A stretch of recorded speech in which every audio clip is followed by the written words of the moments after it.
कभी सोचा है कि हमारे किचन में रखी चीजों की कीमतों का सीधा कनेक्शन भारत के संविधान से हो सकता है?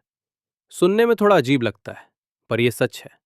आज हम बात करेंगे भारत के तीसरे संविधान संशोधन की, एक ऐसा बदलाव जिसकी कहानी सीधे हमारी खाने की थाली तक पहुंचती है। चलिए मिलकर समझते हैं इस दिलचस्प किस्से को। अच्छा, जब भी प्याज के दाम आसमान छूते हैं या खाने का तेल अचानक से महंगा हो जाता है, तो हम सब उम्मीद करते हैं कि सरकार कुछ करे। पर यह सवाल मन में आता है कि आखिर सरकार के पास इन कीमतों को कंट्रोल करने की ये पावर आती कहां से है? वेल, इसका जवाब किसी नए कानून में नहीं है, बल्कि ये ताकत जुड़ी है एक बहुत पुराने, एक बहुत ही अहम संवैधानिक बदलाव से। जी हां, इसका जवाब 70 साल से भी ज्यादा पुराना है और हमारे संविधान की बुनियाद में ही छिपा है। ये कहानी हमें आजादी के ठीक बाद के उन मुश्किल दिनों में वापस ले जाती है, जब अपना देश एक बहुत बड़े संकट का सामना कर रहा था। तो बात शुरू होती है 1950 के दशक से। देश में खाने का भयानक संकट। भारत आजाद तो हो गया था, लेकिन भूख की एक बड़ी चुनौती सामने खड़ी थी। तो समझते हैं कि उस समय आखिर चल क्या रहा था और क्यों संविधान में एक बड़े बदलाव की जरूरत आन पड़ी। देखिए, आजादी के फौरन बाद देश एक साथ कई मुश्किलों से जूझ रहा था। एक तो खाने की बहुत ज्यादा कमी थी, और जो अनाज था भी वो सही जगह तक पहुंच ही नहीं पा रहा था। सिस्टम में कोई तालमेल नहीं था। हालात इतने बिगड़ गए थे कि कुछ व्यापारी इस मौके का फायदा उठाकर जमाखोरी करने लगे थे, जिससे कालाबाजारी बढ़ी और कीमतें आसमान छूने लगी। सोचिए जरा, कैसी अजीब और दुखद स्थिति थी। एक तरफ कुछ राज्यों के गोदामों में अनाज पड़ा पड़ा सड़ रहा था, तो दूसरी तरफ कई राज्यों में लोग भूख से मर रहे थे। ये सिर्फ अनाज की कमी का मामला नहीं था, ये पूरे सिस्टम के फेल होने की कहानी थी। तो सवाल ये उठता है कि जब पूरा देश इतने बड़े संकट से गुजर रहा था, तो केंद्र सरकार बस देख क्यों रही थी? वो सीधे सीधे दखल देकर इस प्रॉब्लम को सॉल्व क्यों नहीं कर पा रही थी? और यहीं से कहानी में आता है एक ट्विस्ट। वजह थी संवैधानिक बाधा। मतलब, हमारे संविधान के ही कुछ नियम थे जिन्होंने केंद्र सरकार के हाथ एक तरह से बांध रखे थे। वो चाह कर भी कुछ नहीं कर सकती थी।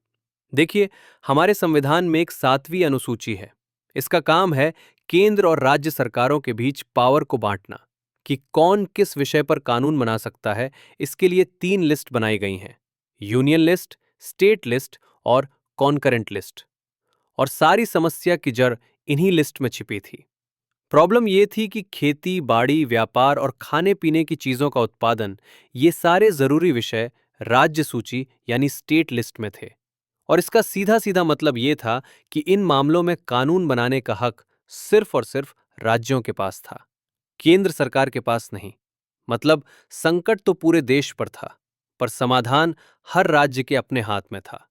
केंद्र सरकार के पास कोई पावर ही नहीं थी कि वो एक कानून बनाए जो पूरे देश में एक साथ लागू हो और इस संकट से निपटा जा सके। तो अब इस संवैधानिक दीवार को तोड़ना जरूरी हो गया था। देश की रूल बुक यानी संविधान में ही बदलाव करना पड़ा। और यहीं से शुरू होती है कहानी 1954 की तीसरे संविधान संशोधन की। तब प्रधानमंत्री जवाहरलाल नेहरू की सरकार थी। उन्होंने 1954 में संविधान का तीसरा संशोधन पेश किया। ये एक ऐसा ऐतिहासिक कदम था जिसने भारत की आर्थिक दिशा को हमेशा के लिए बदलने की नींव रखी।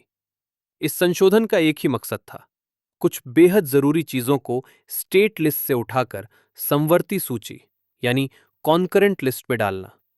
अब ये कॉन्करेंट लिस्ट क्या है?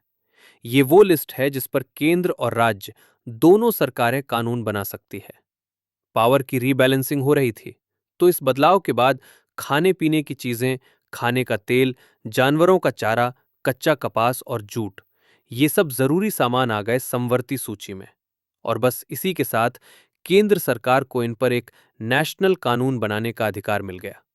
तो चलिए अब देखते हैं कि इस संशोधन का हमारी जिंदगी पर, हमारे किचन पर क्या असर पड़ा। इस एक बदलाव का असर इतना गहरा और इतना लंबा है कि आज भी हम उसे महसूस करते हैं। देखिए हुआ क्या। 1954 में तीसरा संशोधन पास हुआ। केंद्र सरकार को नई पावर मिली।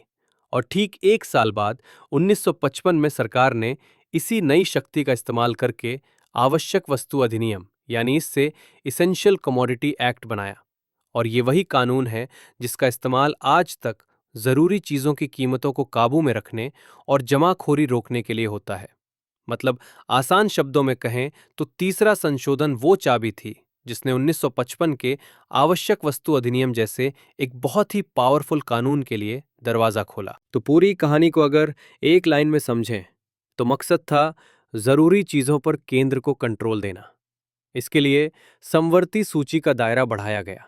नतीजा आवश्यक वस्तु अधिनियम 1955 बना और आज स्थिति ये है कि इन चीजों पर केंद्र और राज्य दोनों कानून बना सकते हैं। पर इस संशोधन का असली महत्व सिर्फ कीमतों पर कंट्रोल से कहीं ज्यादा बड़ा है।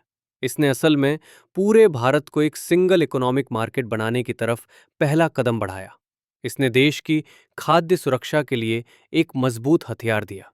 और सबसे बड़ी बात, इसने राष्ट्रीय हित में केंद्र और राज्यों की शक्तियां के बीच के नाजुक संतुलन को एक नई परिभाषा दी। और ये पूरी कहानी हमें आज भी एक सवाल पर सोचने के लिए मजबूर करती है कि जब देश के हित और राज्यों के अधिकार आमने सामने हों तो सही संतुलन कैसे बनाया जाए। ये एक ऐसी बहस है जो 70 साल पहले भी जिंदा थी और आज भी उतनी ही अहम है।